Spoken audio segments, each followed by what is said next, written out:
पाहूयात पुढची बातमी। राज्यात सध्या मराठा आरक्षणावरून आरोप प्रत्यारोप होताना दिसतायत। आरोप सुरू आहेत आणि अखिल भारतीय मराठा महासंघाचे पदाधिकारी यांनी जोरदार टीका केलेली आहे। राजकारणात सध्या राजकारण्यांची भाषा खालावत चालली आहे। भुजबळांनीही जबाबदारीने वक्तव्य केली पाहिजेत असा सल्ला मराठा महासंघाचे अध्यक्ष जगताप यांनी दिलाय।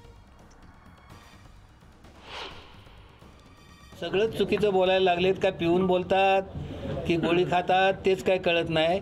7/12 पासून अरे 7/12 प्रत्येकाच्याच नावावर असतो काय?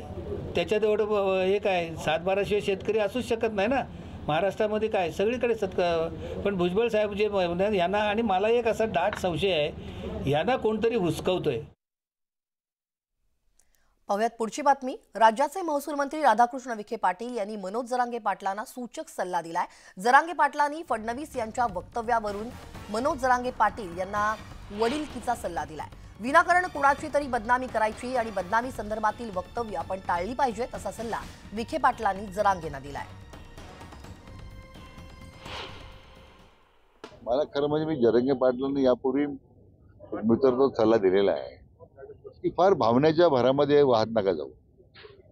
काहीतरी लोक आपल्याला भरी घालतात आणि आपण जे वक्तव्य करतो त्यांनी शेवटी मराठा आरक्षणाचा लढा जो आहे तो न्याय पद्धतीने योग्य पद्धतीने आपण लढतोय।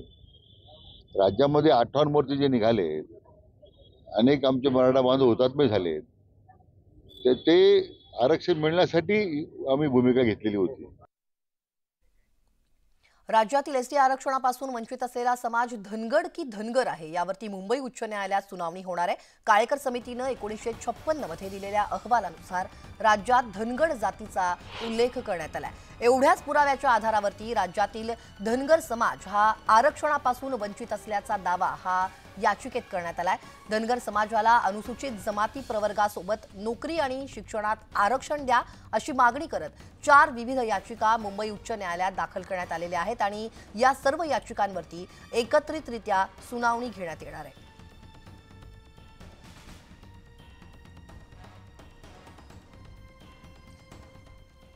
इंदापुरात भाजप नेते गोपीचंद पडळकरांवर झालेल्या चप्पलफेक प्रकरणी अज्ञात 10 ते 15 आंदोलकांवरती गुन्हे दाखल करण्यात आलेत। इंदापुरात ओबीसी एल्गार मेळाव्यानंतर उपोषणाला बसलेल्या कार्यकर्त्यांना भेटण्यासाठी पडळकर दाखल झाले होते।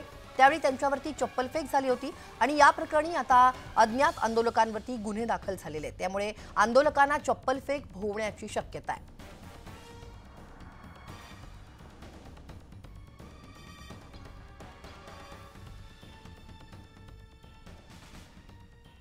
शिवसेना आमदार अपात्रता प्रकरणी नागपुरातील विधिमंडळात आज पुन्हा सुनावणी होणार आहे। मंत्री दीपक केसरकर यांची साक्ष नोंदवली जाणार आहे आणि याआधी झालेल्या सुनावणीमध्ये राहुल शेवाळे यांची उलट तपासणी घेण्यात आली।